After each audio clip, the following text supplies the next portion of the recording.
buenas noches, bienvenidos a una nueva entrega de su programa Foro 506. Nos hemos comprometido 3 ciudadanos en hacer un análisis profundo de las situaciones que nos afectan a todos. Hemos hecho análisis de la política internacional, de la salud, de la explotación de recursos naturales. Hemos hablado de la seguridad ciudadana, que es un tema indispensable. Y hoy nos atañe un tema que es trascendental. Es la propuesta del gobierno de Carlos Alvarado de un segundo paquete impositivo, un segundo paquete fiscal que efectivamente nos afecta a todos por igual. Cuando el reto es grande, cuando la amenaza que tenemos todos realmente nos sobrepasa, las diferencias se anulan, se desaparecen y todos tenemos que trabajar para salir juntos adelante. Paso a presentar a mis compañeros. Alberto Boza Handal, buenas noches. Alberto, ¿cómo te encuentras? Buenas noches, un gusto saludarlo, muy contento de estar compartiendo aquí nuevamente con ustedes. El placer es todo nuestro. Y a mi compañero Eduardo Sayek, economista. Eduardo, buenas noches, ¿cómo se encuentra? Buenas noches, Luis, muchas gracias. Pues bastante bien, aquí una vez más aprendiendo de los que saben y de los que nos pueden dar todo el panorama general de lo que está pasando. Muchísimas gracias y adelante con el programa. Por supuesto. Y pues nada, paso a presentar a nuestro invitado especial de la noche, al señor Albino Vargas Barrantes. Don Albino, ¿cómo se encuentra? Muy buenas noches, caballeros. Gracias a Dios estoy bien. Es un verdadero honor que ustedes nos hayan tomado en cuenta y estoy para servirles. De verdad que aprecio mucho la invitación que ustedes nos hacen. Pues créame que el halago también es para nosotros. Como decía en la introducción, hemos tratado de integrar a muchos miembros de la sociedad, gente del campo, gente del comercio, personas de distintas áreas, de distintas profesiones y campos del saber. Y pues nada, don Albino, hoy, como en algún momento le comenté, no lo invitamos para hablar del tema sindical específicamente, sino realmente todos estos retos que tenemos que enfrentar juntos para poder salir adelante, porque ahora sí es cierto que se acabó la línea que dividía grupos empresariales de sindicatos, los buenos, los malos, los que hacían ruido de los que no lo hacen. Ahora nos tenemos que mover todos en una sola línea y tenemos que remar en esta balsa para poder salir adelante. El que no rema se cae, pero el problema es que no solo se cae él, sino que nos bota a todos los demás, porque el equilibrio en este momento en la sociedad, en medio de este rápido en el que vamos, en este río salvaje, es que todos colaboren y trabajemos simultáneamente. Ese es el reto y necesitamos confrontar lo que estamos viviendo, que efectivamente es toda una tragedia económica si no la sabemos parar a tiempo. Don Albino Vargas Barrantes es secretario general de la Asociación de Empleados Públicos y Privados. Ha sido líder sindical en oposición al TLC con los Estados Unidos y contra el llamado combo del ICE. En tiempos recientes también marchó contra y se manifestó en contra del paquete fiscal denominado por los grupos sindicales como el combo fiscal, en alegoría a la lucha sindical y ciudadana que se formó en torno al combo del ICE allá en los años 90. Don Albino, nosotros iniciamos este programa con una pregunta que nos permite romper el hielo, pero al mismo tiempo entrar en materia.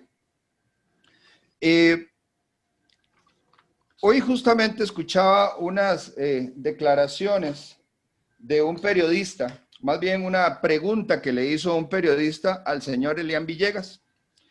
Le dijo, ¿por qué otra vez impuestos?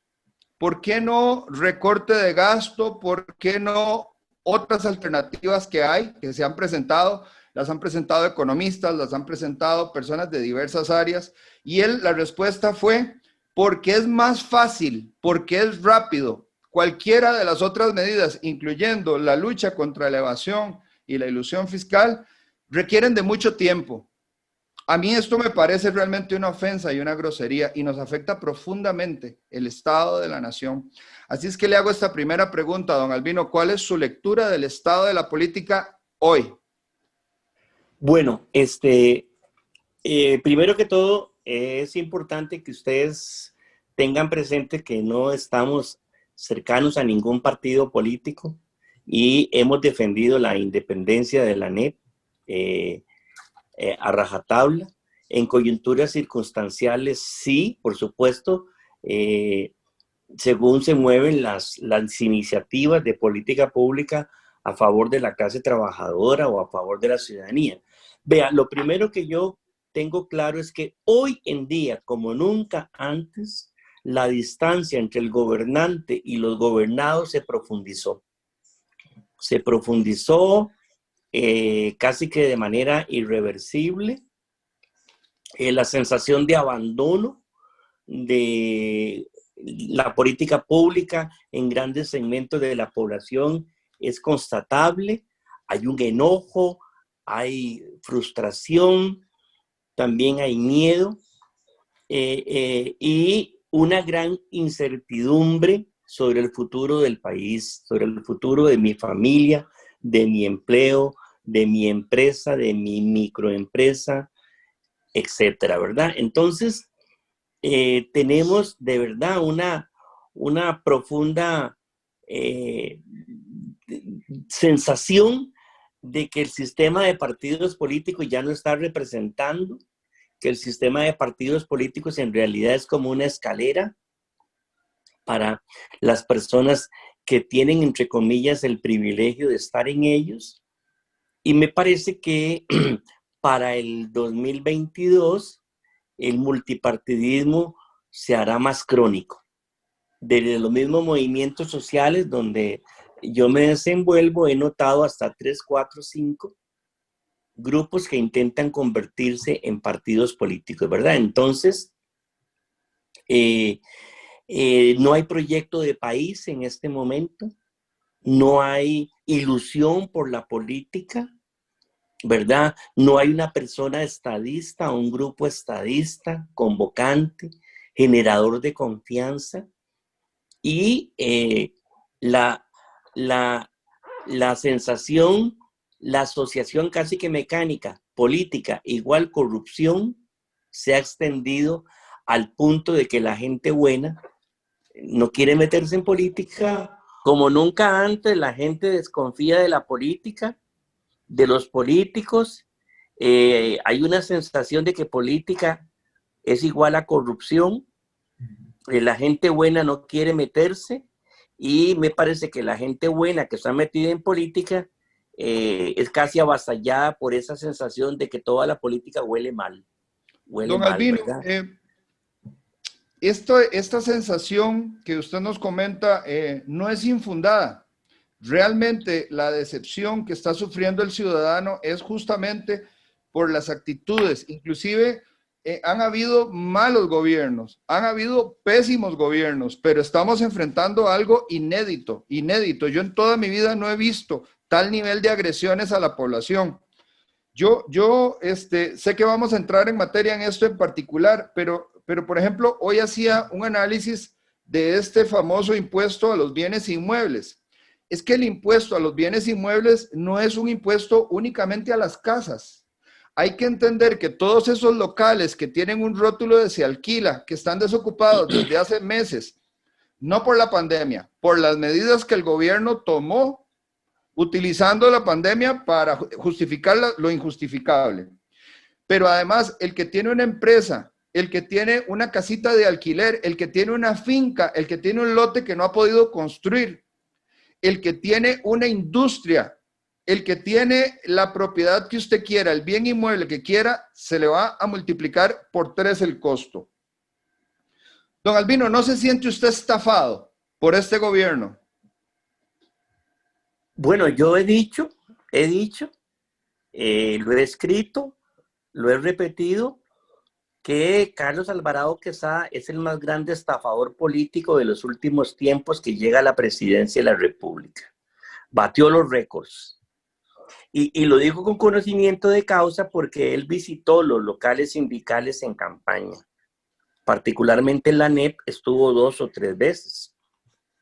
Y el pensamiento que él nos comunicaba iba por la línea de la prédica original del Partido de Acción Ciudadana cuando este se fundó. ¿verdad? Que recuerde que el Partido Acción Ciudadana pretendió en algún momento en sus inicios ser el relevo de la socialdemocracia en Costa Rica, ante el descrédito, la traición, el abandono que hizo Liberación Nacional de esos ideales y de esos valores, ¿verdad? Entonces, efectivamente, no solamente, vean, mire, no solamente estamos ante la estafa política más relevante de los últimos tiempos, sino que estamos ante la figura presidencial más detestada de los últimos tiempos. Me atrevo a decir que Carlos Alvarado Quesada es la figura más detestada que llega a la presidencia de la República desde que se instauró en el país lo que denomina la historia oficial como Segunda República, ¿verdad? Es decir, las expresiones en las redes sociales, las críticas, las vulgaridades que se le dicen, los memes que se le hacen, es impresionante porque efectivamente ocurrió una gigantesca estafa política y los principales estafados o los que se sienten estafados son sectores medios, clase media del sector público, oligal sector público, micro, pequeñas y medianas empresas, sector cooperativo, sí, exactamente. Lo que en un principio iba a ser el traslado de la base social histórica de Liberación Nacional, que el PAC pretendía recoger, relanzar, es el segmento social que más estafado se siente en este momento. Don Albino, y yo le voy a agregar algo nada más para darle el pase a mi compañero, pero yo no sé si el gremio que usted representa y los gremios hermanos también, así como la sociedad civil, entiende que este impuesto, particularmente el de los bienes inmuebles, le va, uno, a quitar el aguinaldo a toda la gente que tiene una propiedad le van a arrebatar, es el impuesto al aguinaldo. Es decir, si la promesa es no iba a haber aguinaldo, yo se los garantizo, si este proyecto pasa, no hay aguinaldo. Pero lo más triste, la persona que recibe una pensioncita del IBM de 85,000 colones, prácticamente le roban 10 meses de su pensión en un año, si tiene una casita, digamos, de unos 30 millones que tal vez la heredó de su mamá, o un pedacito de tierra, porque ahora como todo se va a evaluar con base, digamos, en los precios que tienen las municipalidades. O sea, realmente la gente no entiende que además del marchamo, que por ejemplo ya de por sí también es quitarle una parte del aguinaldo, ahora si quedó algo se lo van a arrebatar completamente, pero sobre todo me preocupa la gente más pobre que no tiene trabajo y que a lo mejor es dueña de una propiedad pero es lo único que tiene, y si no paga ese impuesto, es decir, si pasa y no lo paga, simplemente le van a expropiar, le van a quitar su propiedad. Entonces, realmente eso que usted dice, yo lo reafirmo. Sí, es detestable la forma en que se ha conducido con el país. Fue una estafa. Adelante, Eduardo, por favor. Gracias, Luis. Efectivamente, nada más para ir cerrando acá. Y en este tema, no sé si concuerda don Albino, no es un tema de ricos y pobres, no es un tema de sector público y sector privado. O sea, esta ley claramente, con otras acepciones que tiene, va dirigida con saña y con perversidad a quitarnos lo poco que nos están dejando. Ya en un país donde pagamos un equivalente al 58.5% de las utilidades en impuestos, que nos vengan a clavar este tipo de impuestos, ya nos dicen, o sea, no nos basta con lo que te hemos quitado, queremos quitarte todavía lo que te queda. Y eso nos preocupa muchísimo. Yo quiero hablar un poco sobre la contención del gasto, básicamente, don Albino. No quiero entrar en temas sindicales meramente, en temas de los aciertos o de los yerros, de las decisiones o de la pandemia, pero sí quiero poner esto en contexto relevante con base en la movilidad laboral que está proponiendo el gobierno de Carlos Alvarado en un momento de desempleo nunca antes visto. Los indicadores de desempleo son alarmantes y siguen creciendo. No es algo que, digamos, ya pasó, no, es que siguen creciendo. Entonces, nos preocupa un poco el tema de la acumulación de las anualidades que se van a congelar por 3, 4 años más, que la deuda sigue creciendo y ya está llegando a niveles del 60 y hasta el 70% se calcula que van a llegar a final de año. La pregunta es, ¿cómo toman los gremios sindicales estas medidas? Sobre todo qué dicen individualmente los trabajadores con respecto a esto y si realmente hay una viabilidad para que esto, como se está proponiendo, tenga un visto bueno, por decirlo de alguna forma, del gremio.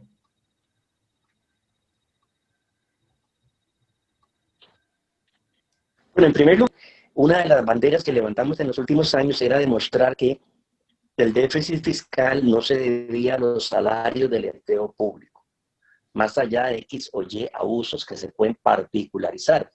Pero hoy en día eso ya no se sostiene, que el déficit fiscal se debe a los salarios de los empleados públicos. Número dos, el empleo público ha sufrido la más perversa campaña de agresión psicológica y de terrorismo ideológico que grupo social alguno ha vivido en los últimos tiempos de la Segunda República. Es decir, al empleado público se le vilipendió, se le difamó, se le calumnió, se le injurió, se le estigmatizó, al punto de que fue convertido en una especie de paria de la sociedad, ¿verdad? Entonces eso fue terrible combatir todo eso. Y bueno, es feo decirlo, pero la pandemia llega en un momento en que esta campaña estaba desenfrenada, desbocada, y se han tenido que callar la boca porque son los empleados públicos prácticamente los que han estado en primera línea de atención de la pandemia. El segundo punto. Cuando hablamos de empleo público tenemos que hacer una distinción terrible o fuerte, porque no estamos hablando del mismo empleo público. Los grandes medios de comunicación satanizaron esto y no es lo mismo hablar el empleo público de la señora cocinera de un Cincinnati, una señora que apenas se gana, si acaso 300,000 pesos con 20 anualidades o 10 anualidades, que hablar del empleo público de el gerente del Banco Nacional que se gana 15 millones de pesos, ¿verdad? Don Entonces, Albino, pero permítame hacerle una interrupción y me disculpa, sí. Pero por ejemplo, cuando hablamos de los casos donde el chofer de una buseta o un asistente de la UCR o etcétera, están ganando salarios de 2 millones, 3 millones, 1,5 millones, solo por tener 25, 30 años de trabajar en la institución, pregunto yo, ¿serán estos los casos o a las excepciones que usted menciona donde se tiene que regular este tema? Son las excepciones que se debe regular.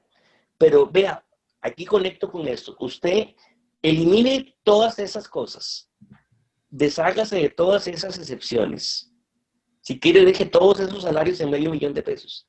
Y usted no va a resolver nada porque el problema del déficit fiscal está en otro lado. Está en la deuda pública y está en los intereses de la deuda. Eso es, digamos, una de las banderas que nosotros hemos tratado de posicionar en las mentes de la ciudadanía. ¿Cómo puede un país salir adelante si el 5% de su Producto Interno Bruto se va a ir en el 2021 en pago de intereses de la deuda? Perfecto. Ahora yo le hago una pregunta, conectando este hilo, y me disculpa que le esté interrumpiendo, pero es que...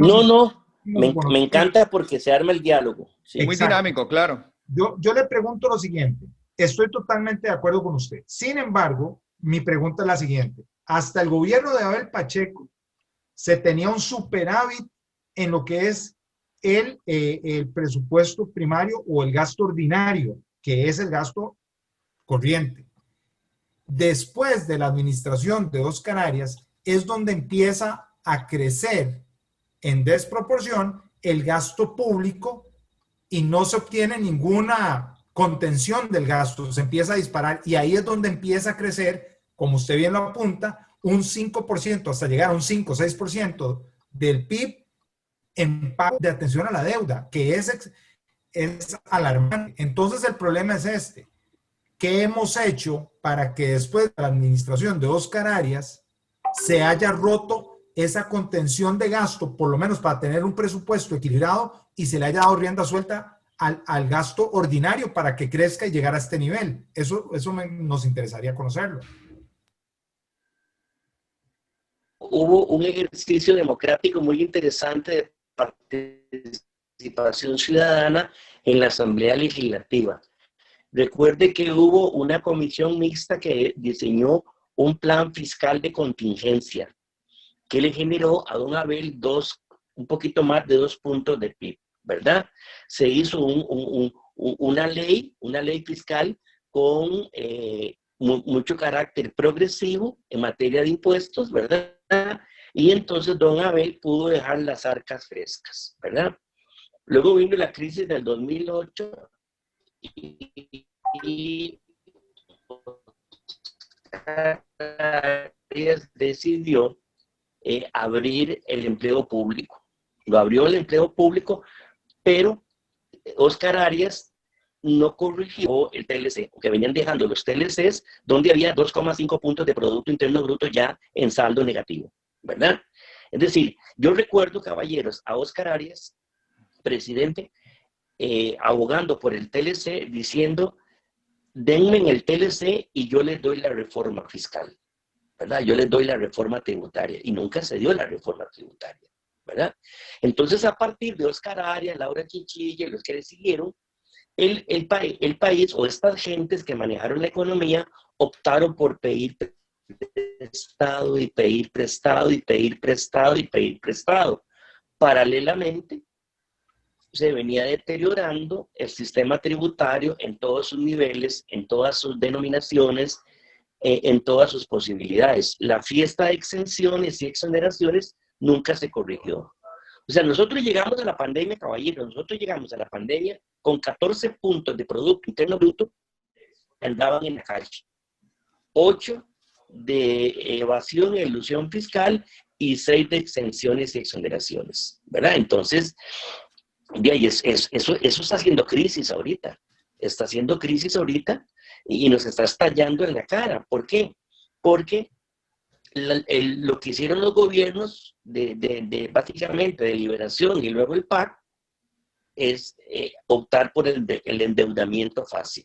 La colocación de bonos, esa colocación de bonos, que también ayudaron a acrecentar los mercados financieros costarricenses y por ende las ganancias de un pequeño grupo que siempre tuvo la posibilidad de comprar los bonos del gobierno en las cantidades en que éste necesitaba. Entonces, mire, ahorita la frase esa, contención del gasto, sinceramente a mí, para decirlo de manera elegante, me tiene muy molesto, ¿verdad? Porque yo me pregunto, ¿a dónde hacemos contención del gasto? Sí, si usted quiere hacer contención del gasto en la magnitud del endeudamiento, en la magnitud del déficit que se ve al final de este año, el ministro de Hacienda dice que hasta 12 puntos de PIB. Vea, usted tendría que echar a todos los maestros del gobierno central, a todos los policías del gobierno central y cerrar que el Poder Judicial, dejar la planilla del Estado central en su misma expresión y usted no resolvió el problema del déficit fiscal, ¿verdad? Porque tenemos una deuda de, no sé, 40,000 millones de dólares. 40,000 millones de dólares. El ministro de Hacienda dice que si queremos sobrevivir como país el año entrante hay que ir a buscar 10,000 millones de dólares, ¿verdad? Venda el ICE, venda el IN si quiere, venda el BCR y usted va a estar igual en 5 años. Usted va a estar igual o va a estar peor, ¿verdad? Entonces lo que esta gente quiere hacernos con este paquetazo de impuestos injusto, vulgar, ofensivo, ¿verdad? Es sinceramente lo más irresponsable que ha surgido en los últimos tiempos, ¿verdad? Lo más irresponsable porque, vea usted, no se les ocurrió, entre comillas, meter ahí renta mundial. Si hubiera metido renta mundial, por ejemplo, en este paquete de impuestos, usted como política pública empieza a mirar los ojos hacia la plata que los ticos, con la cual los ticos o ciertos ticos hacen negocio afuera, ¿verdad? Y también una de las cosas que vamos descubriendo a raíz de todo esto, porque mucha gente suelta información, de ahí es que uno de los estímulos para la atracción de inversión extranjera, no escritos, pero sí sí pronunciados, es que en Costa Rica el sistema tributario es bastante flojo, ¿verdad? Es bastante flojo. Entonces, repito, hay una acumulación, ¿verdad? Hay una serie de causas que nos llevan a esto, donde sinceramente para mí la del empleo público es la última responsable de esto. Yo más o menos voy a ir en la misma línea con la siguiente pregunta. Hoy estaba leyendo un reporte de... Bueno, antes de entrar a la pregunta, yo quiero recordar una anécdota con usted, porque hace como unos 3 años posiblemente compartimos micrófono con Claudio Alpizar en el Club Unión. Hicimos un programa y entonces en ese momento yo le preguntaba a usted, pero don Albino, ¿ustedes en algún momento se han acercado al UCAEP? ¿En algún momento se han desvanecido, digamos, las diferencias tan abismales que se entienden y esa lucha de los buenos, los malos, los blancos con los negros, de los empresarios con los sindicatos? Y usted me decía, no, en realidad no, pero si usted me consigue la reunión con la gente de UCAEP, yo con mucho gusto voy. Bueno, yo creo que ya no la necesitamos. Ahora créame, don Albino, créame que vamos juntos de la mano, y yo no pertenezco a la UCAEP, ni tampoco pertenecemos a partido político alguno, pero creo que en este momento las causas nos llevan a un mismo afluente, ¿verdad?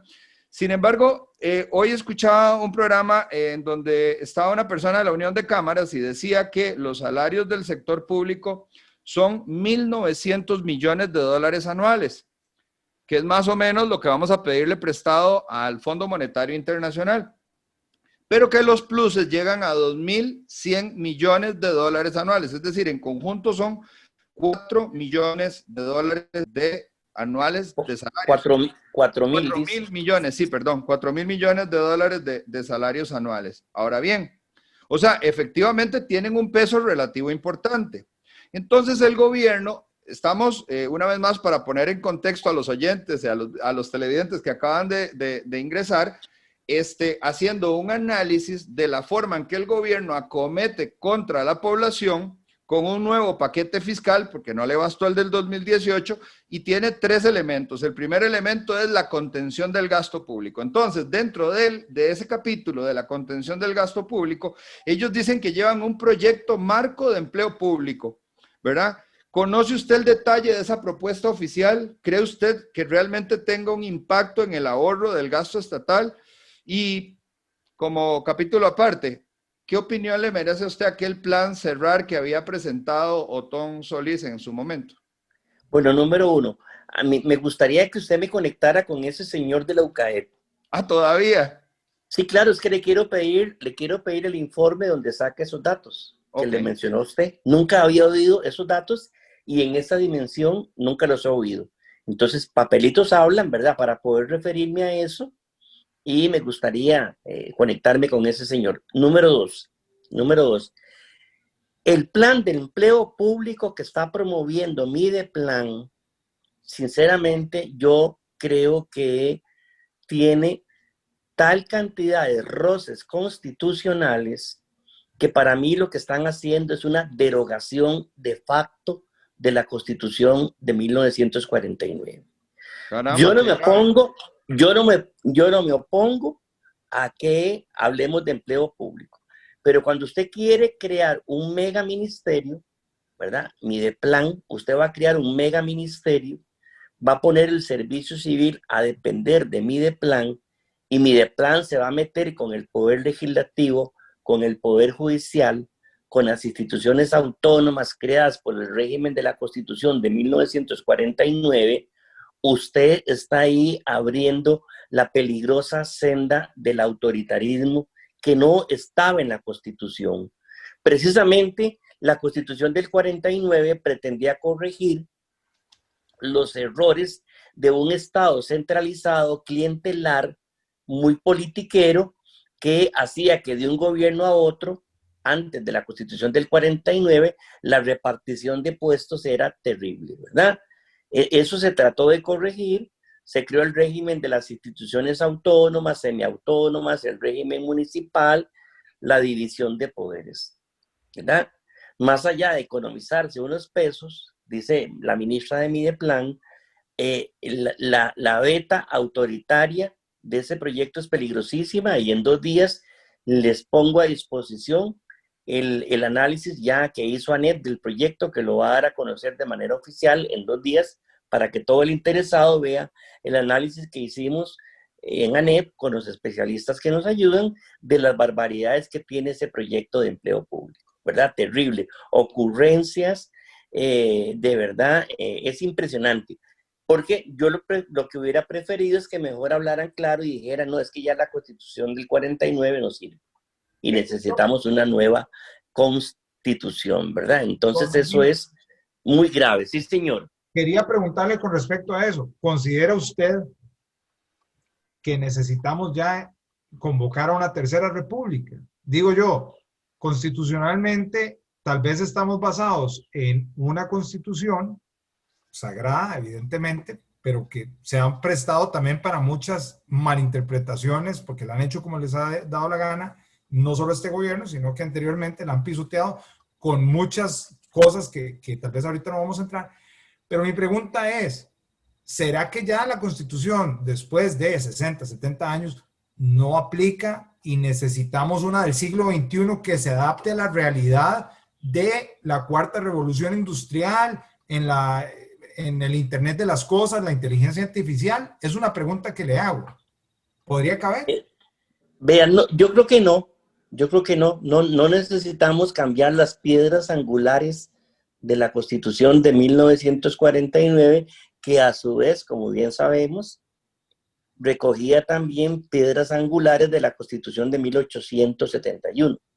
Sí. Pero además yo no apostaría a una constituyente porque las fuerzas pro mercado son hegemónicas en este momento. Son hegemónicas y les voy a ser honesto también y me hago responsable de lo que digo. Yo le tengo desconfianza al Tribunal Supremo de Elecciones de mi país, especialmente desde que está al frente de él el magistrado Sobrado. Ya son varios entrevistados que nos hacen esa observación, correcto. Bueno, qué interesante, qué interesante. Yo creí que yo era el extraterrestre que osaba cuestionar la neutralidad o la imparcialidad de ese Tribunal Supremo de Elecciones. Y no me atrevería yo a proponer o firmar o legitimar por una nueva constitución política, ¿verdad? Todo lo que usted presupone de la nueva revolución industrial, el Internet de las cosas, la inteligencia artificial, todo eso, yo pienso que con legislación ordinaria se puede hacer las adaptaciones del caso, ¿verdad? Qué difícil con don Albino, porque yo no puedo discutir con él, estoy de acuerdo, me parece que sería un momento en el tiempo histórico súper complicado, donde sabes que entra, pero no sabes que sale. Don Albino, nada más para cerrar ya lo último mío y poder hacerle el pase a mi compañero Alberto, que no lo hemos dejado hablar todavía. Ahora bien, don Albino, yo veo ese proyecto marco también como el mismo tema de la Constitución. Veo que puede entrar algo, pero puede ser muy peligroso porque siento que le falta mucho, está muy crudo. O sea, a mí me parece que salieron así, simplemente salieron al paso presentando el proyecto marco. Sin embargo, le hago yo a usted una pregunta que yo me la he hecho desde que era estudiante universitario. Buscando, digamos, ese concepto que se llama eficiencia, que eficiencia es hacer lo más que se pueda con la menor cantidad de recursos y tratando, digamos, de que el servicio sea lo más, vamos a ver, tenga una percepción de calidad enorme para el público, pero siempre gastando poco y haciendo mucho en ese concepto de eficiencia y también de eficacia, que las cosas se hagan.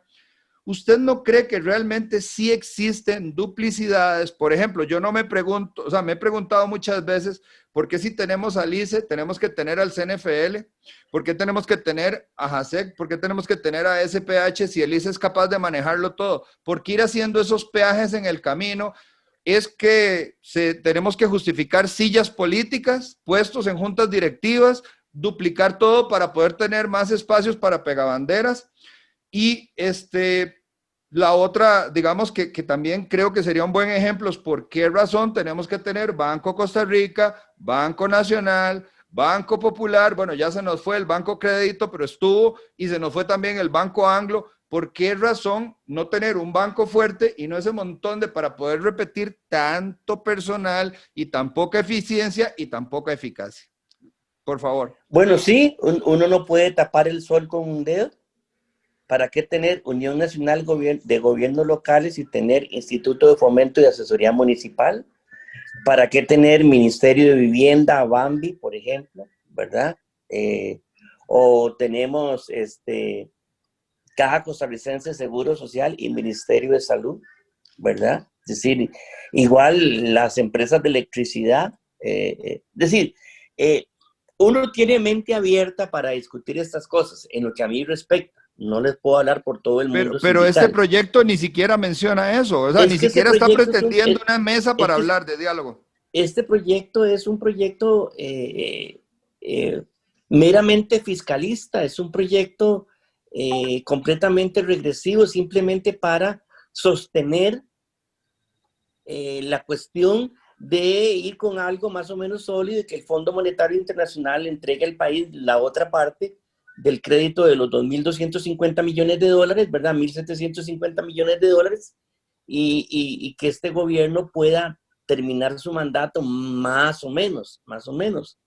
Pero ahí, entonces, la reforma del Estado usted la puede hacer con seriedad, con pausa, usted la puede hacer por sectores, usted la puede hacer por áreas, la puede hacer por ámbitos, pero es que aquí a la clase política tradicional le ha faltado tacto, sapiencia, le ha faltado vocación de diálogo, ¿verdad? Y además, tampoco creo que han estado muy interesados en los últimos tiempos si necesitaban colocar a sus adeptos, si necesitaban colocar a sus pegabanderas, como dice usted. ¿Cómo puede usted tener empresas públicas con presidencia y gerencia general? No, téngalo con unas dos.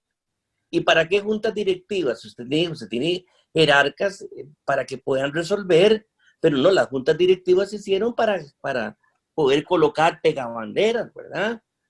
Una empresa como Correos de Costa Rica sea exitosa, tiene una junta directiva de 7 miembros que se ganan al mes 4 millones de pesos en dietas. ¿Para qué? ¿Para qué? Lo que había que hacer era exactamente los pegabanderas. Y el PAC entró en esa lógica, en esa repartidera de puestos, ¿verdad? El PAC entró en esa... se acomodó muy rápido en la silla. Beto, te hago el pase, disculpe. Así es. Muchas gracias, Luis. Don Albino, bueno, evidentemente estamos, para seguir con el tema del déficit fiscal, el gasto, el ingreso, el gobierno está proponiendo este plan para presentárselo a la FMI para que hagan los desembolsos que ellos necesitan. Sin embargo, como ustedes bien lo están mencionando, es un proyecto que no hace una reforma estructural, o sea, no cambia el origen del problema, simplemente lo que hace es buscar recursos frescos vía impuestos para patear el balde para adelante y para poder por lo menos terminar este año y medio que tienen ellos pendientes, ¿verdad? Ahora, mencionaba también el tema del empleo público. Dice usted que esa no es la raíz del problema tampoco y que recortando o poniendo cierto orden en el empleo público no solucionaría tampoco el tema del déficit.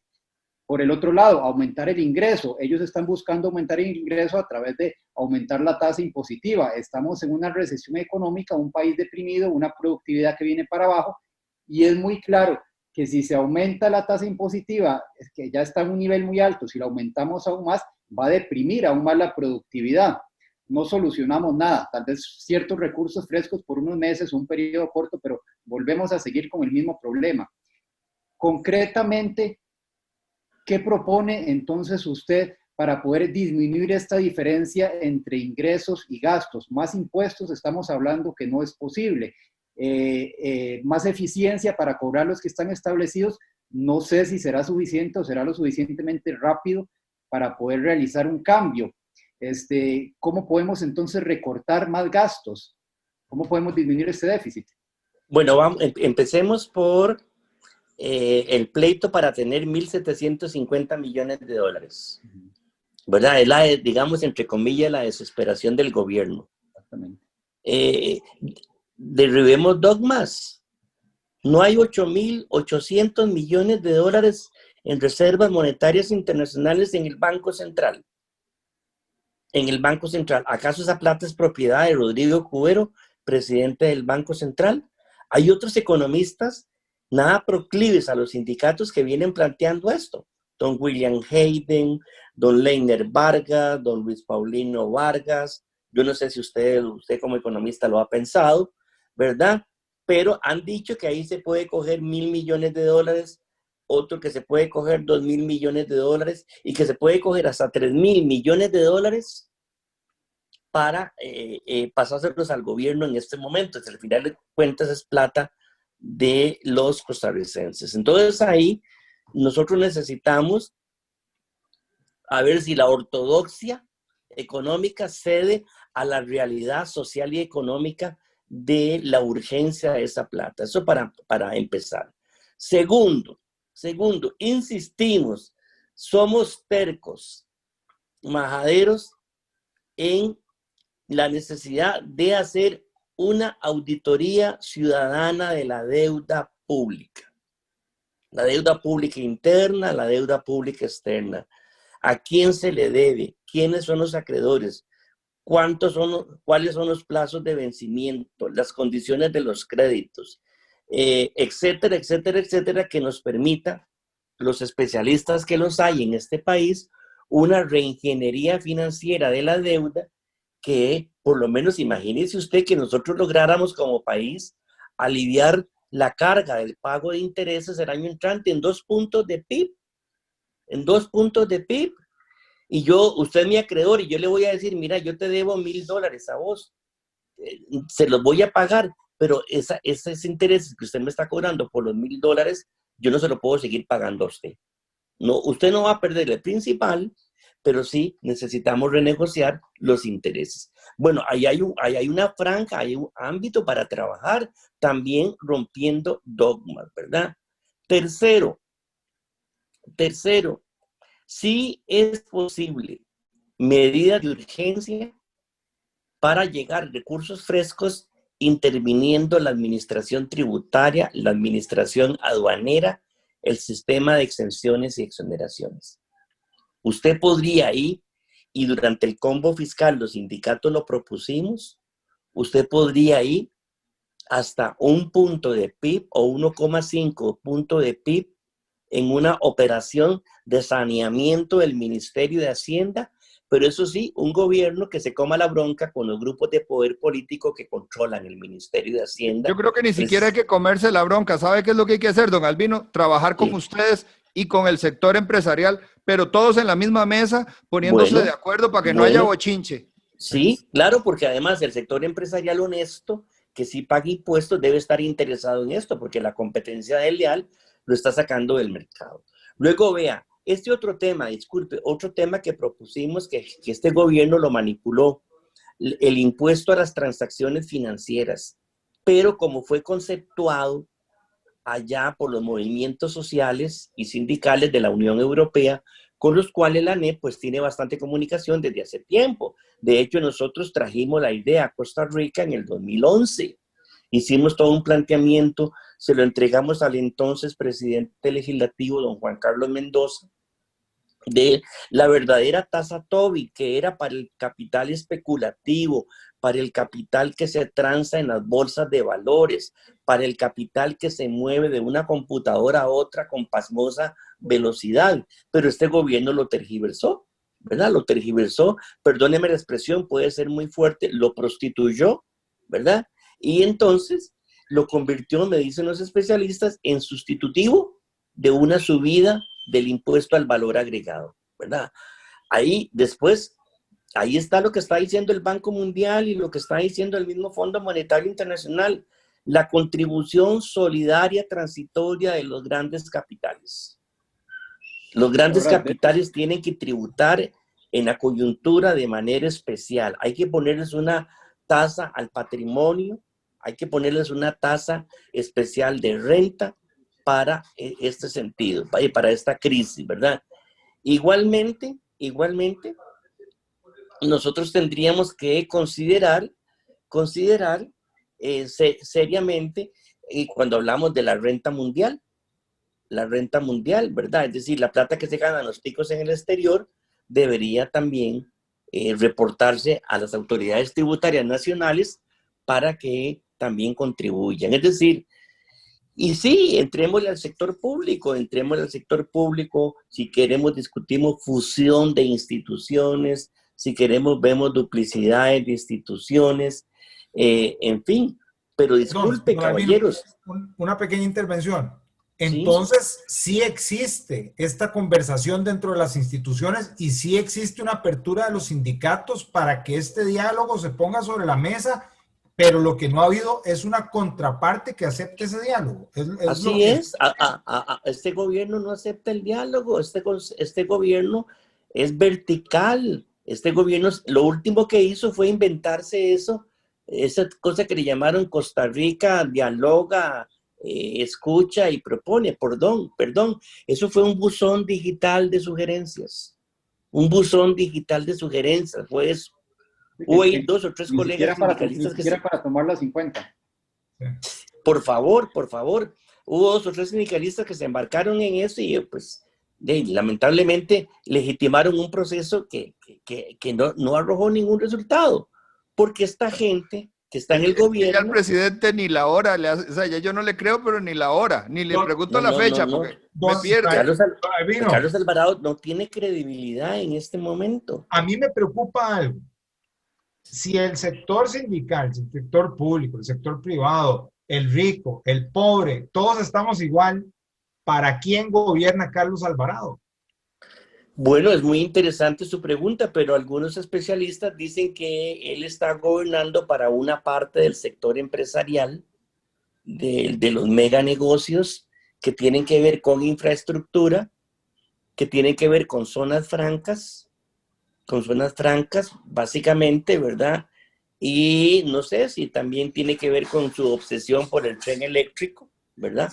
Por el tren eléctrico, ¿verdad? Entonces, sí, hay meganegocios, hombres de negocios que se sienten muy bien representados por Carlos Alvarado. Y hay otros empresarios, no necesariamente nada que ver con los sindicatos, que también plantean de que los dejaron de lado, los dejaron botados. Don Albino, disculpe, porque yo también tengo esa percepción. Lo que pasa es que a la par de esa percepción, yo sí siento que el gobierno de Carlos Alvarado es muy procubano, chavista, neomarxista, y entonces se nos hace un arroz con mango, porque por un lado uno siente que va el gobierno hacia una dirección y por el otro lado van los empresarios. Entonces, no sé si es que a los empresarios no les importa el futuro del país y lo que quieren es hacer negocios en muy corto plazo, pero lo cierto es que a todos los demás nos llevan, o sea, es que yo no quiero ni siquiera imaginar lo que puede ser del panorama de Costa Rica dentro de 2 años. Una pregunta. Bueno, vea, con todo respeto, yo ese cuento no me lo trago. ¿Cuál de los dos o cuál de los 3?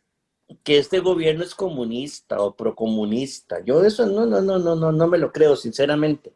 Entonces es puro marketing, el progresismo que ellos propugnan, pues, digamos. Pues ese progresismo para mí es un progresismo, bueno, está bien, con todo respeto, para respetar los derechos de la población sexual. No, lo cual está muy bien, sí, exacto. Diversa, para el tema...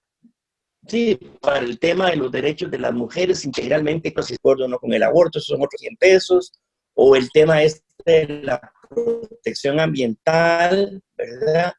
Pero me parece que en materia de política económica son tan ortodoxos, ¿verdad? Es decir, son antiempleo público para mí también, ¿verdad? ¿Entiende? Entonces... y no están viendo la micro, la pequeña y la mediana empresa, están pensando en el clima macroeconómico que garantice los meganegocios. Bueno, se les salió el tiro por la culata porque el déficit fiscal se les disparó, porque el plan fiscal del 2018 no sirvió solo para hacer daño a los que tenían menos responsabilidad con el déficit fiscal, y para peores nos llegó la pandemia.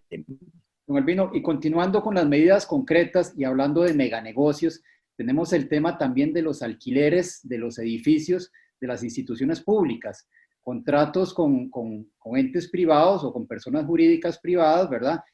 Que son multimillonarios, precios excesivos, los hacen blindados completamente para que estos contratos prácticamente sean perpetuos, o si se rompen tengan que recibir indemnizaciones multimillonarias. ¿cómo hacemos? ¿No cree usted también hay que se podría tomar algunas medidas para tratar de recortar el gasto por ahí?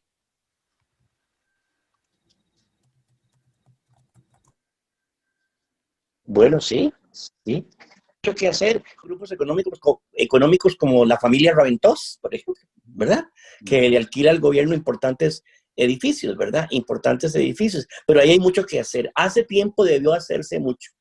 Existió una especie de proyecto de una ciudad cívica, ¿verdad? Aprovechando la infraestructura del MOB ahí en Plaza González Víquez, comprando terrenos aledaños y extendiendo eso, pero de ahí, esas manos peludas que lucran con el Estado, ¿verdad? Porque hay un Estado como al revés, ¿verdad?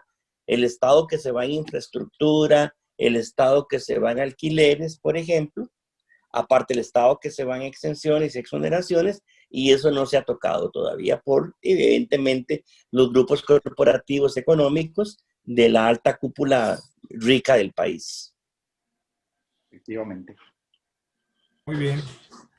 Don Albino, yo tengo algunas dudas con respecto al paquete que nos pasaron hace unos meses, este paquete fiscal, el del reordenamiento de las finanzas públicas.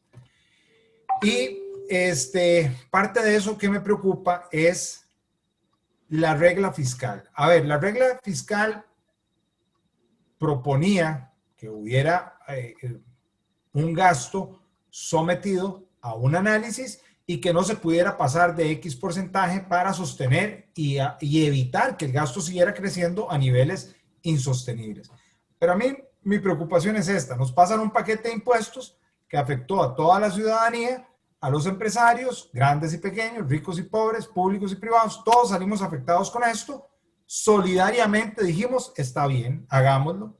Pero resulta que cuando llega el tema de la regla fiscal, levanta la mano las municipalidades, se salen, las universidades se salen, el Poder Judicial se sale.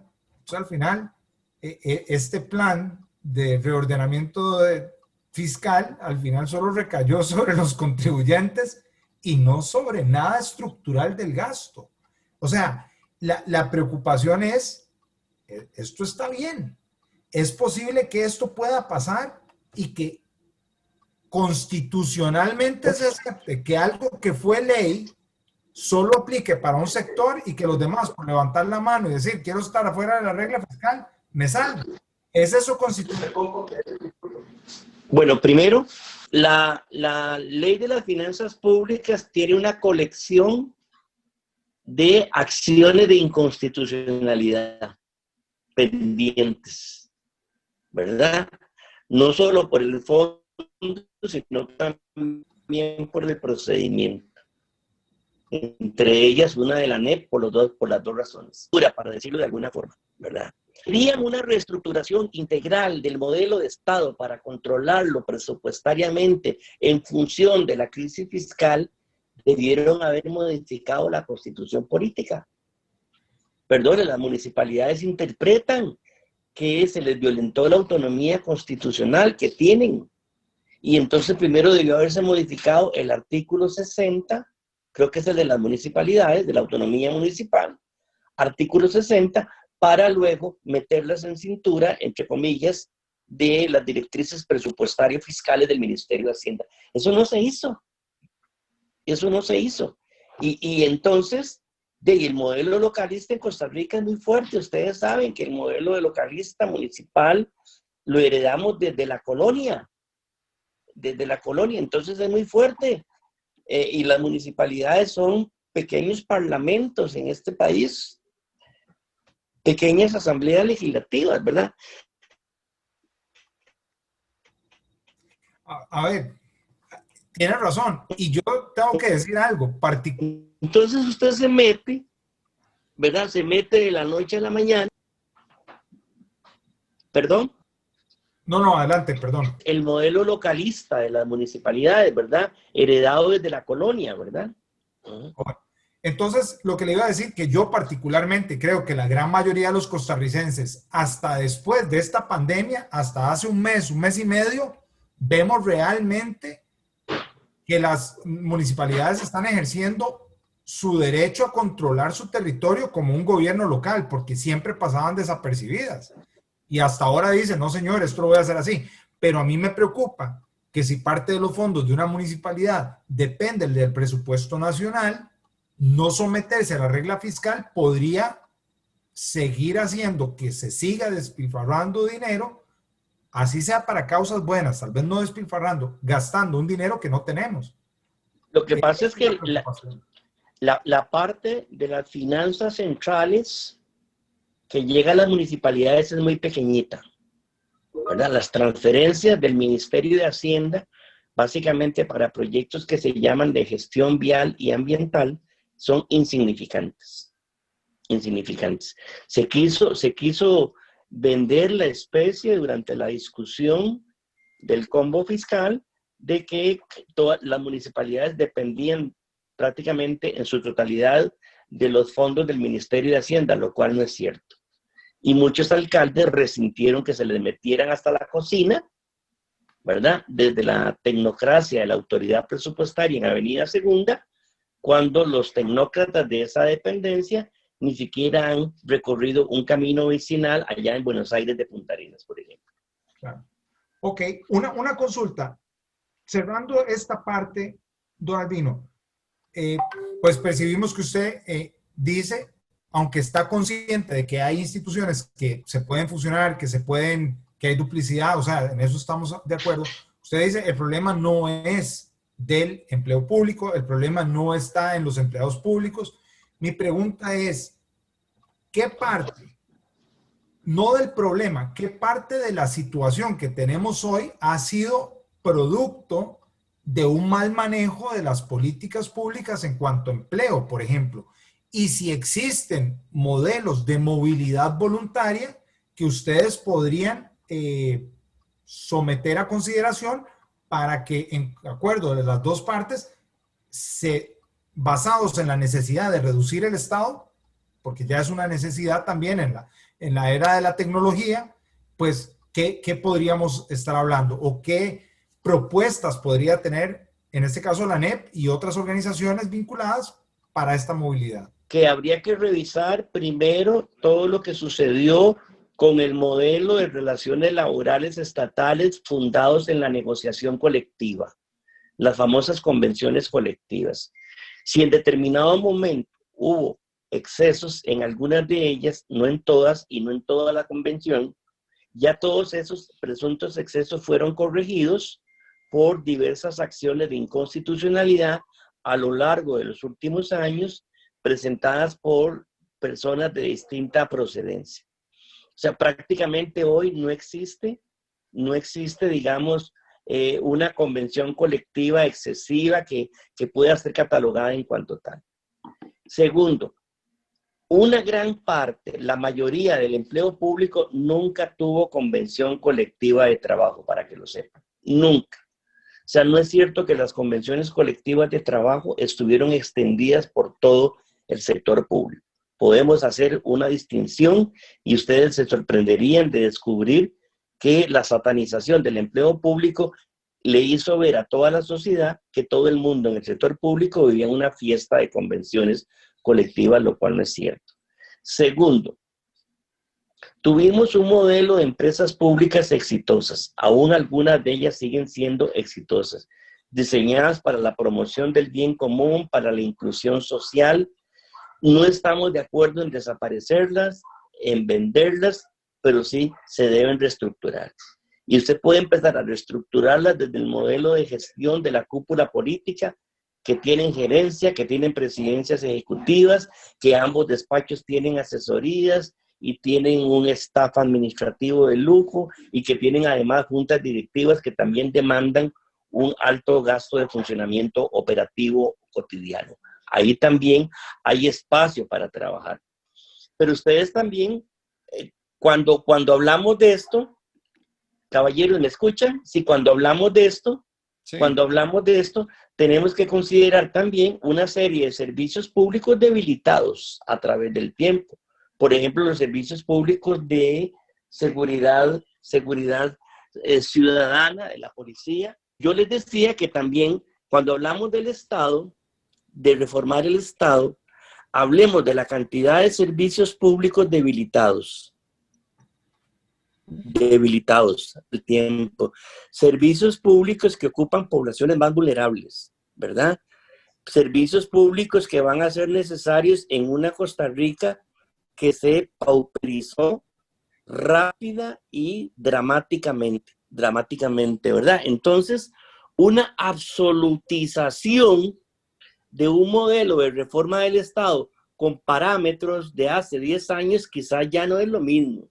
Recuerden ustedes, caballeros, que somos uno de los 10 países más desiguales del planeta en este momento. ¿Verdad? ¿Verdad? La Costa Rica en la que crecimos ya no es la misma, ¿verdad? Quería darle un pequeño giro a la conversación y que pasemos a hablar del Estado y del sector público, que pasemos a hablar más bien ahora del sector privado, del sector productivo privado. Un sector que se encuentra completamente deprimido, evidentemente en un retroceso. El sector privado es el mayor generador de empleo en el país en un momento en que el desempleo va en aumento. Es también un generador de impuestos, de esos recursos frescos que el Estado ocupa para poder seguir funcionando, pero es un momento en que ese sector privado ocupa de cierto estímulo o ciertas condiciones para volver a aumentar su productividad.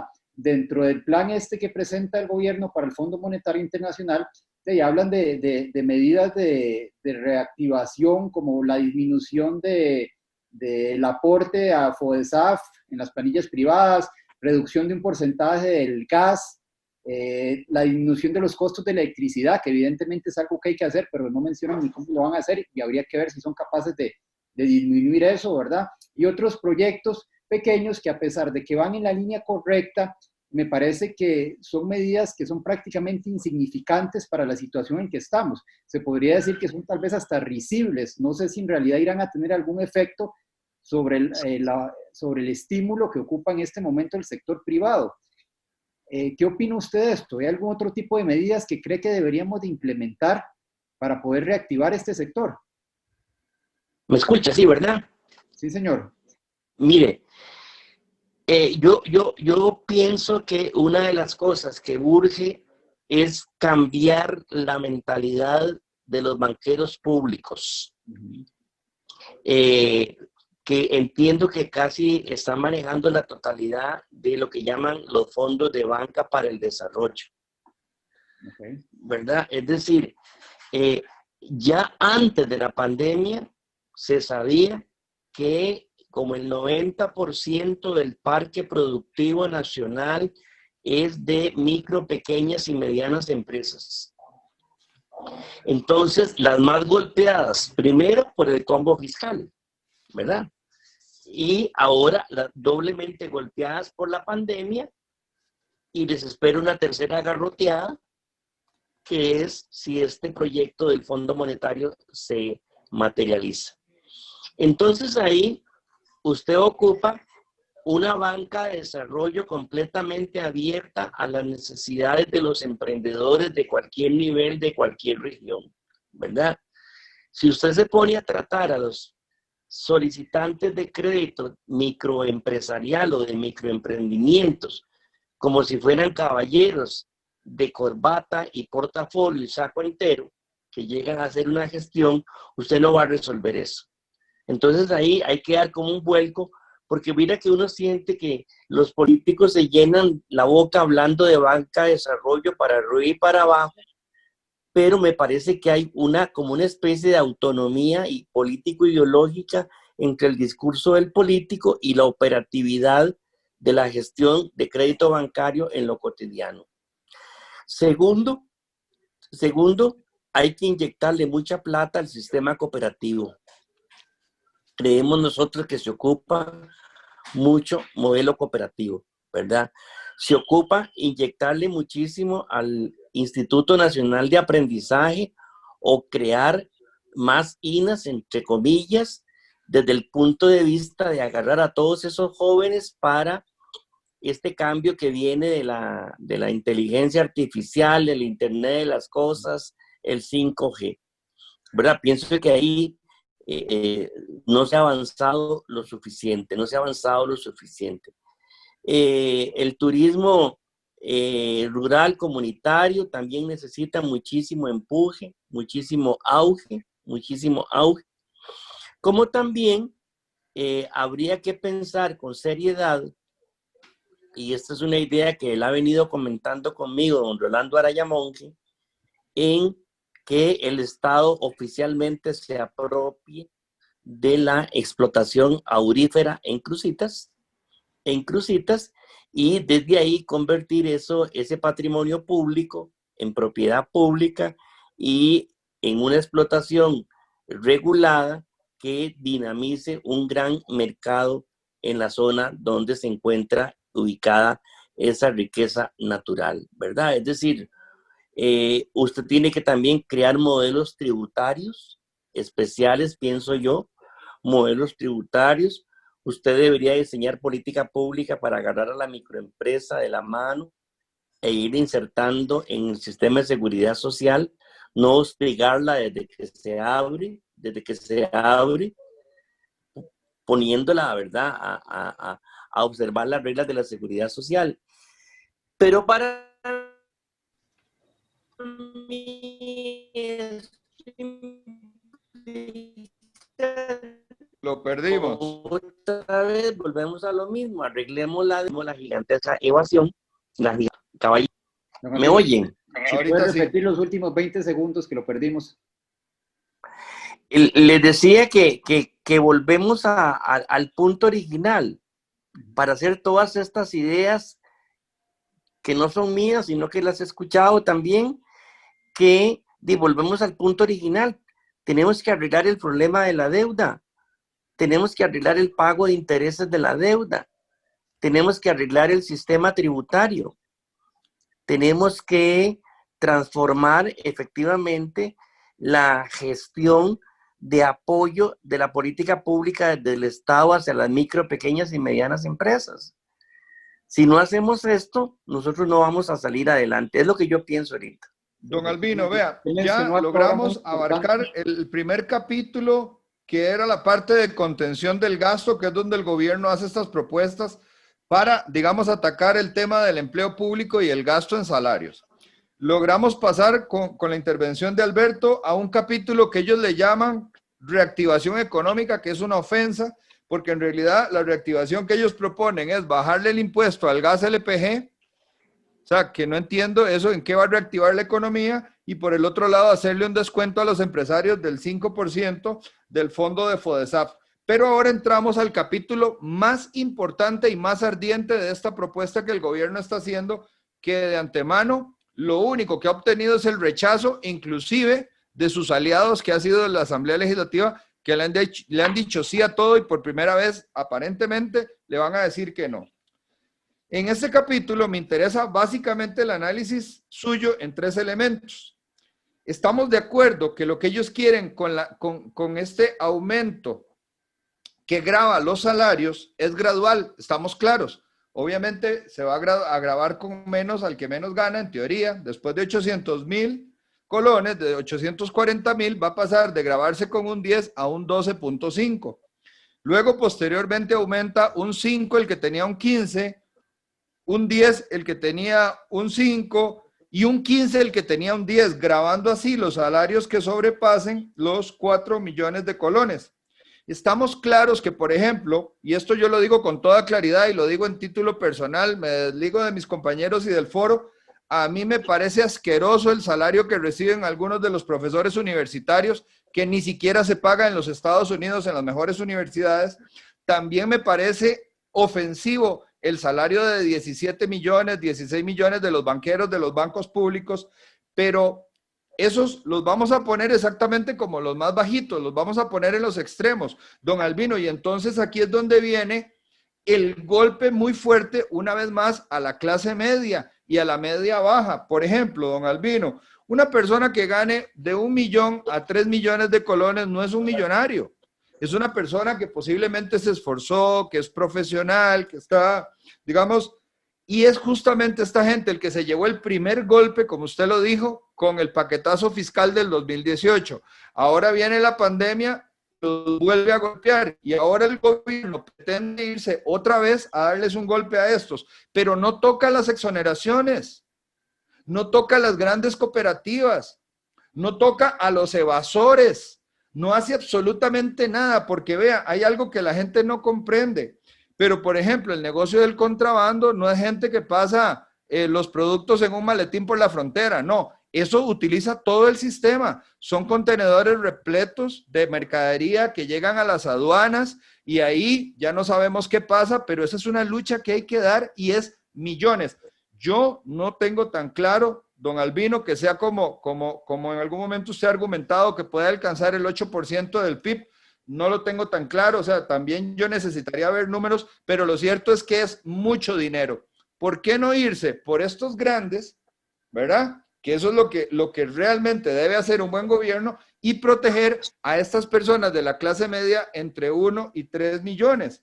Don Albino, ¿no cree usted que esto va a generar un malestar social, pero inédito, nunca antes visto? Ese malestar social ya está en desarrollo. Está en desarrollo en estos momentos.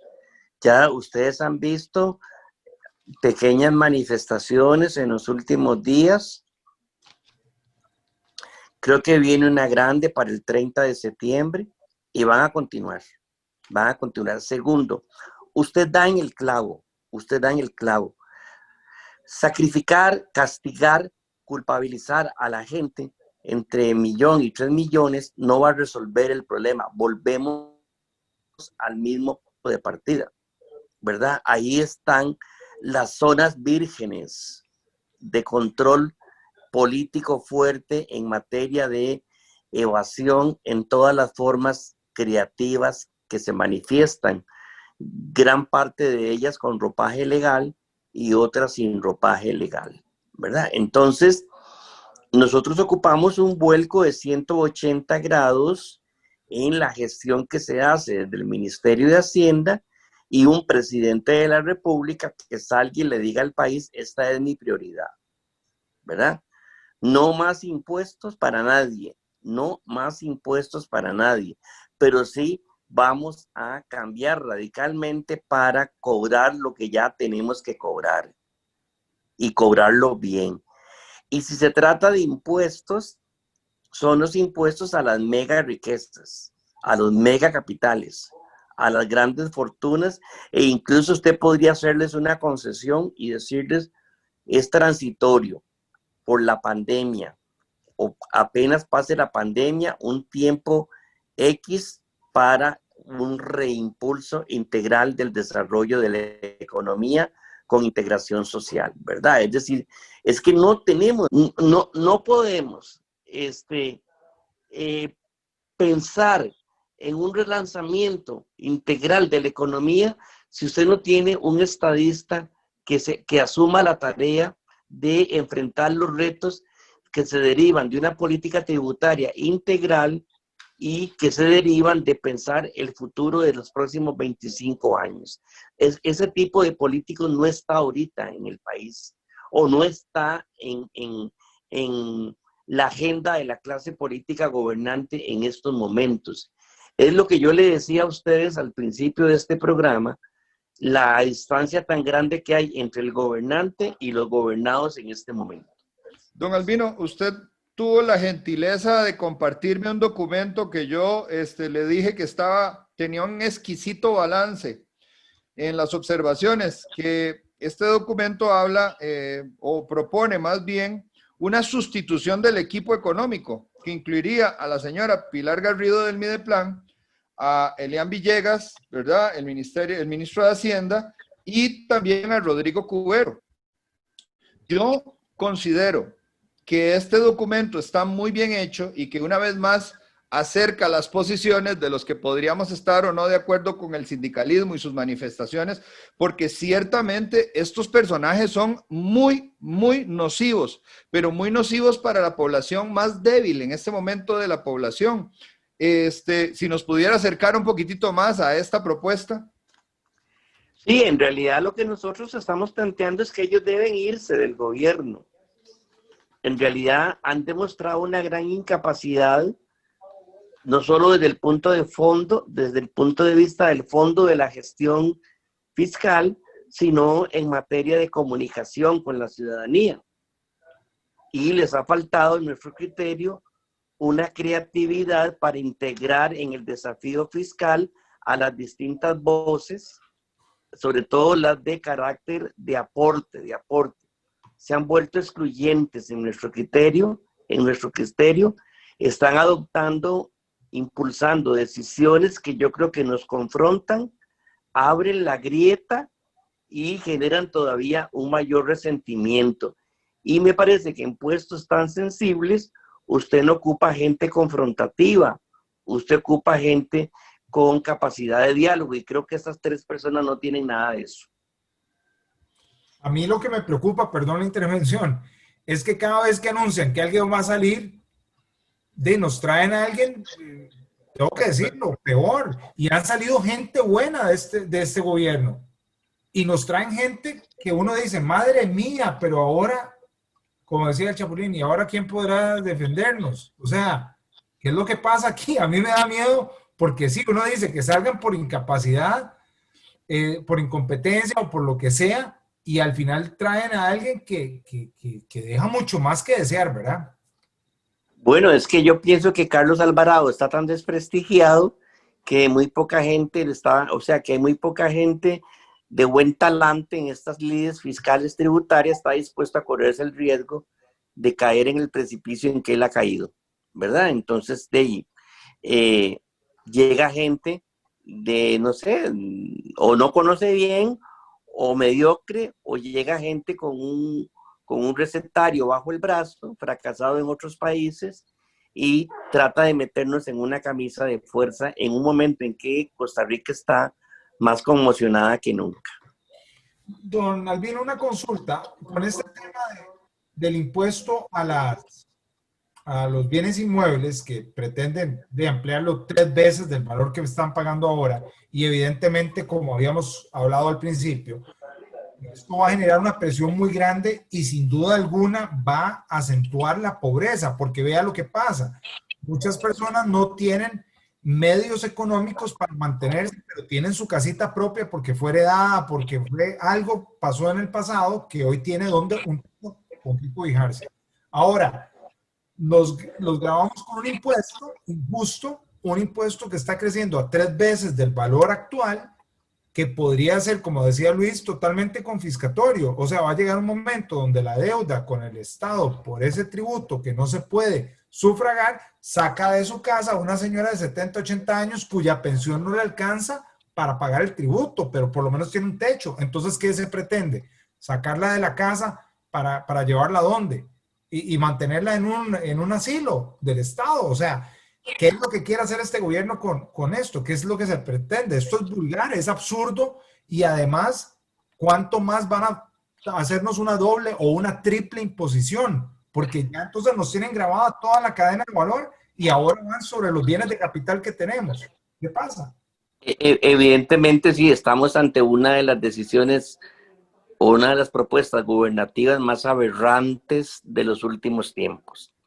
De verdad, en realidad yo no sé si el estatus social de estas personas es de tal calibre que no les permite comprender la realidad socioeconómica de miles de compatriotas en este momento, ¿verdad? O se movilizan nada más de los barrios acomodados donde viven a las oficinas donde trabajan, o ya no salen ni siquiera de sus residencias de lujo, ¿verdad? Es en realidad impresionante. Yo lo que me temo es que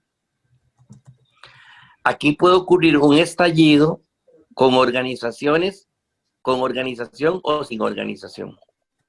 Yo sinceramente veo eso venir. Veo eso venir. Es una olla de presión lo que tenemos ahorita. Es una olla de presión. Sinceramente, a mí me sorprendió la rapidez con que fracciones legislativas importantes reaccionaron. Y bueno, el dinamismo que tienen las redes sociales hoy en día es impresionante, ¿verdad? Entonces, creo que se la olieron y dijeron, no, aquí yo con el PAC no me hundo, que se hunde el PAC, y yo no me hundo, aunque se hunda el país. Eso es muy interesante, esa conclusión, ¿verdad? Porque efectivamente este problema fiscal nos va a hundir, como país nos va a hundir. Me contaba un señor ahí ligado al sector empresarial que hay mucho nerviosismo, pues en el propio sistema financiero hay nerviosismo, ¿verdad? Y que Costa Rica está dejando de convertirse en un destino confiable o en un socio confiable para la inversión en este momento, ¿verdad? Es decir, esta gente del gobierno, yo lo he dicho en otros lados, para mí tienen que pedir auxilio. Ya no pueden manejar esto solo. Tienen que tener la humildad de hacer una convocatoria amplia, ¿verdad? Una convocatoria amplia y pedir auxilio, porque en su soberbia prepotente y arrogante nos está arrastrando a los que, repito, menos responsabilidad tenemos en la desastrosa situación fiscal a la que hemos llegado. Don Albino, otro asunto que a mí me preocupa también es que ahora con el tema y con el pretexto del manejo de la pandemia, se han decretado leyes que hasta cierto punto han recortado las libertades individuales, leyes que hasta ciertos constitucionalistas consideran que tienen roces con la Constitución. ¿Cómo accionar o cómo debe manifestarse el ciudadano en este momento? Porque a mí lo que me preocupa es que se vayan a utilizar muchas de esas leyes para reprimir manifestaciones, para usarlas en contra del pueblo, utilizar gases lacrimógenos, perreras, con el pretexto de que estamos en pandemia, simplemente para acallar al pueblo. No, yo lo que me temo es que puede haber enfrentamientos dolorosos de calle. Sí. Puede haber enfrentamientos dolorosos de calle. Bueno, ya usted fue víctima del matonismo en algún momento, ¿verdad? Digo el matonismo, bueno, tal vez no tanto por el policía que lo atendió, pero sí por la orden que se le dio. Sí, sí, exactamente. La detención en Talamanca. Yo sí creo que puede haber de verdad enfrentamientos de calle. Sí, efectivamente está en desarrollo un sistema autoritario. La democracia está en riesgo porque estos regímenes o estas concepciones del desarrollo económico que colisionan con las aspiraciones de un buen vivir de las mayorías requieren de cierta dosis de autoritarismo. Este tipo de autoritarismos se requieren para implantar modelos económicos excluyentes como el que se está imponiendo en Costa Rica. Yo no puedo dejar de pensar en contenidos ideológicos también, ¿verdad? Estados autoritarios donde se llega a la conclusión de que ya no es sostenible la inclusión social y entonces hay que diseñar políticas de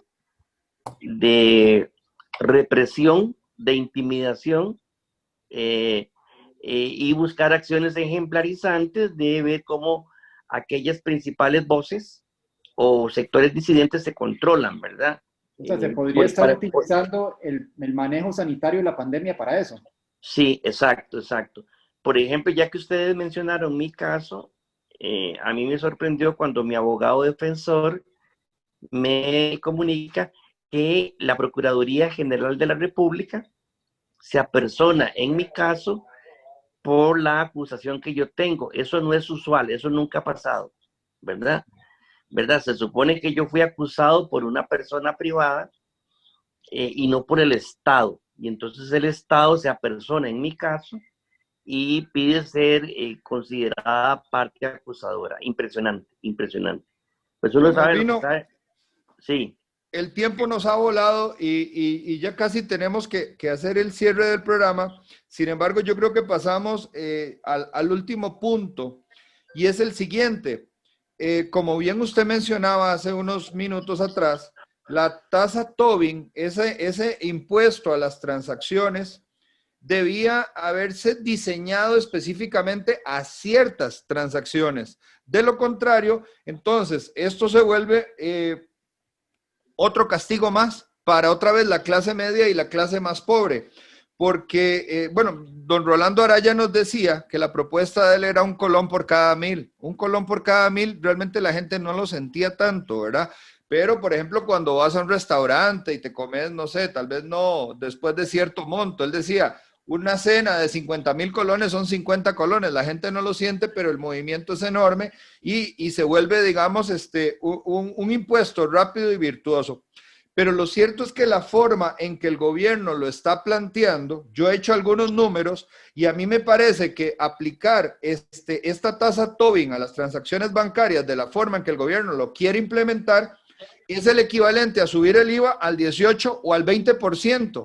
Entonces, la pregunta, bueno, va otra cosa, esto sería grabar cada vez que se paga con tarjeta de crédito, cada vez que pagamos la tarjeta de crédito, cada vez que pagamos el préstamo de la casa, cada vez que pagamos el colegio de los chiquitos, los que pagamos el colegio, cada vez que pagamos un recibo, es decir, cada cualquier actividad y toda actividad de transferencia electrónica de pagos.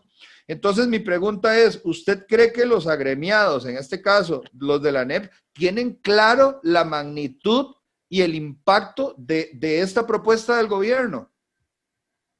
No, no, señor, no la tienen clara todavía, no se la imaginan, no se la imaginan, no se la imaginan, y esa es la labor de nosotros, esclarecerles, ayudarles a que comprendan y en que incrementen la presión en contra de esto, ¿verdad? Porque ocurrió, como dije yo, una prostitución del concepto original de la tasa Tobin. Bill, para mí, Bill, insano, y efectivamente otra gente ya me ha dicho a mí que es el aumento del IVA disfrazado, y sí, hasta el 18 o 20%. Yo creo que alcanzaría casi el equivalente a pagar el 20% por todo. Don Albino, ya prácticamente estamos en el cierre.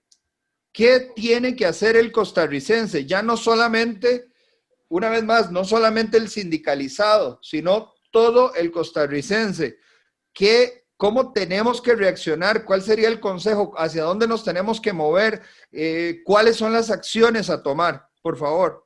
Bueno, yo les recomendaría que se haga una especie de comités ciudadanos similar a los que hicimos para la lucha contra el TLC con Estados Unidos, que se llamaron comités patrióticos. No sé si alguno de ustedes recuerdan ese lindo fenómeno de participación civil que se llamó los comités patrióticos, donde en cada comunidad, en cada barrio, 4 o 5 vecinos se reunían en la noche y analizaban lo que estaba pasando. Yo creo que hay que salvar la democracia. Yo creo que la democracia está en peligro. Está en peligro por el desprestigio de los partidos políticos, por repito, el distanciamiento entre el gobernante y el gobernado.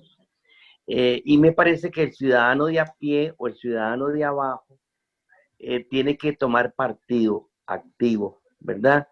Y si no nos gustan los partidos políticos, que todos nos decepcionan, casi todos, pues sí, tenemos la posibilidad de organizarnos en la comunidad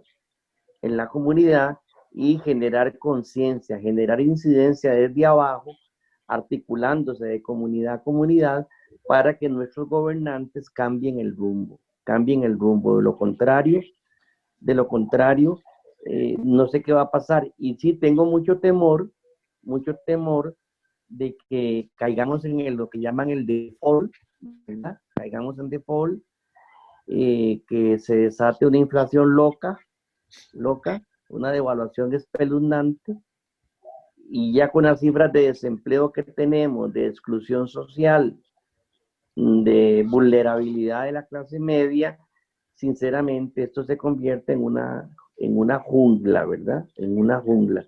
Y entonces nuestra recomendación es esa, participación ciudadana desde abajo. Tenemos las redes sociales, tenemos tecnología, tenemos conocimiento, tenemos argumentos, ¿verdad? Pero hay que crear una más. Porque yo le digo a usted, hagamos una gigantesca manifestación, ok.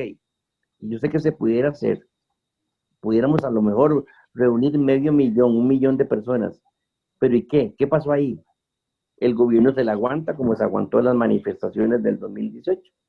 ¿Que hay que hacerlas? Sí, hay que hacerlas. Pero me parece que el gobierno debería saber que hay una sociedad civil ardiendo en la base de la sociedad. Y eso es a lo que estamos apostando en ANEP. Y yo le sumaría, don Albino, que creo que tenemos que hacer mucha presión hacia los diputados y tratar de comunicarnos directamente con ellos para que ellos sepan que si se les ocurre pasar esto, que den por enterrado el partido político de turno. Y todo lo contrario, yo creo que el que logre frenar esta tenta va a lograr muchos réditos. Don Albino, yo quiero tomarle la palabra y quiero ver si usted se compromete con nosotros muy amablemente para hacer un foro abierto nacional aquí, nosotros con el señor de la UCAEP, no para discutir, no para pelear, sino para tratar de entendernos de alguna manera y poder tal vez como una iniciativa ciudadana poder encauzar sobre los rieles, digamos, que requiere en este momento la patria y hacer las discusiones y tratar de hacer algunas de las propuestas siempre con mucho respeto, siempre con mucha altura, que es lo que nosotros creemos que realmente construye, pero nos gustaría saber si usted se compromete con nosotros y nosotros nos encargamos de buscar al señor de la UCAEP. Denle en viaje, ya me comprometo. Perfecto, nosotros también. Eduardo, Alberto, no sé si quieren hacer algún comentario y si no pasamos al cierre. Sí, muchas gracias. Sí, evidentemente, como lo menciona don Albino y como lo menciona vos, Luis, estamos ante una coyuntura que es única, importantísimo e indispensable, más que nunca, que se unan todos los sectores sociales y económicos del país para un frente común, porque si no nos unimos en este momento, el panorama es bastante preocupante, ¿verdad? Y solo unidos vamos a poder llegar a algún cambio. Así es. Definitivamente tenemos que reconstruir esta patria. Esa es la palabra, es reconstruir la patria. Porque ya el enemigo es común. El enemigo es común contra el público, contra el privado, contra el rico, contra el pobre. O sea, todos nos estamos viendo diezmados y estamos siendo afectados. Definitivamente es el momento de quitarnos las banderas, quitarnos las posiciones y buscar los intereses comunes del costarricense, porque todos la estamos pasando mal. Entonces, este foro nacional, Luis, que vos estás sugiriendo, debería tener actores claves para llegar a un consenso ciudadano donde todos nos unamos, porque al Ejecutivo no le interesa ponernos atención, ya lo mostraron. La arrogancia, la prepotencia, el matonismo con el que están actuando, están haciéndose de los oídos sordos. Entonces nos toca a nosotros, los ciudadanos, poner sobre la mesa las soluciones, porque como bien lo decíamos, ese propone, dialoga, bla, bla, bla. Eso sirvió nada más para el buzón digital que habilitaron. Pero la gente tiene que escuchar lo que tenemos que decir. Don Albino, muchísimas gracias. Gracias por su disposición. Nosotros nos vamos a encargar de que por el otro lado acepten este foro de ideas, de construcción y de intereses comunes en beneficio de este país. Ya que el gobierno no lo quiere hacer, nosotros como ciudadanos tomamos la responsabilidad y nosotros somos los que lo hacemos. Muchísimas gracias. Don Albino, nosotros terminamos el programa siempre con una sección que le llamamos Si yo fuera presidente. Pero el si yo fuera presidente, para los que no quieren aspirar al cargo, digamos, también se puede transformarle en el si yo fuera el asesor del presidente. Entonces, considerando que aún estamos a tiempo, que esta ley no ha pasado, ¿cuáles serían esas 3 o 4 cosas que usted le diría al presidente hoy para cambiar el rumbo que nos lleva hacia una confrontación social inédita? Número 1, llame con urgencia a estas figuras específicas, no doy nombres en este momento, llame con urgencia a estas figuras que han venido planteando ideas importantes para salir avante. En este momento llámelo ya, en las próximas 24 horas, 5 o 10 personas, llámelas ya. El 2 es que se vaya el equipo económico inmediatamente, que le pida la renuncia, que lo cambie porque han perdido la credibilidad, porque son muy confrontativos y porque no permiten visiones alternas en el manejo de la crisis fiscal. ¿Quedó claro? Sí. Y el número 3, hay especialistas dispuestos a ayudarle para hacer la auditoría ciudadana de la deuda pública. Una auditoría ciudadana que nos lleve con urgencia a bajar por lo menos 2 puntos el pago de intereses de la deuda. Esas son las 3 medidas. Me parece geniales y me encanta la idea de la última, sobre todo, porque sí creo que efectivamente se requiere esa auditoría. Yo también quisiera conocer esa composición de la deuda, cómo llegamos a 40.000 millones de dólares. Ha habido muchas irresponsabilidades, pero también hay un mal diseño desde la parte financiera económica para poder adquirir esa deuda. Tenemos intereses bajos, intereses altísimos, intereses intermedios. Realmente ha sido desastroso el manejo en la parte financiera del país. Don Albino, llegamos al final del programa. Creo que todo lo conversado por nosotros cuatro esta noche, al final nos arroja una luz, un camino, nos ilumina el sendero. La primera que tenemos que pensar es que no podemos decepcionarnos. No podemos caer en la tristeza, no podemos aceptar esto que se nos quiere imponer. Y el reto que estamos enfrentando es tan grande que anula las diferencias. Hoy don Albino Vargas se puede sentar con nosotros, un financiero, un economista y un mercadólogo, y conversar como amigos, como si estuviéramos compartiendo. Bueno, solo nos faltó el café en la mesa para poder llevar este diálogo, todavía hacerlo más sabroso. Don Albino, que por favor esta sea la primera, pero que no sea la última vez. Le agradezco mucho sus palabras. Yo tengo una imagen suya. Le comentaba yo a los compañeros que en algún momento que compartimos en aquel programa, a veces uno no sabe diferenciar el personaje de la persona. El personaje a veces se mancha a través inclusive de los medios de comunicación, pero la persona es una persona noble, humilde y exquisita para una conversación. Yo eso se lo valoro muchísimo. Yo creo que también es la impresión que tienen los compañeros hoy y el público que nos observa. Bueno, muchísimas gracias a los tres. De verdad ha sido un verdadero honor para mí. No saben cuánto aprecio que nos hayan tomado en cuenta y quedo listo para la próxima, para lo que sea. Perfecto, muchísimas gracias, don Albino, y muchísimas gracias a mis compañeros por hacer posible, digamos, este proyecto tan bonito que compartimos y que construimos los tres, cada uno con su profesión, cada uno con sus puntos de vista, cada uno con sus opiniones.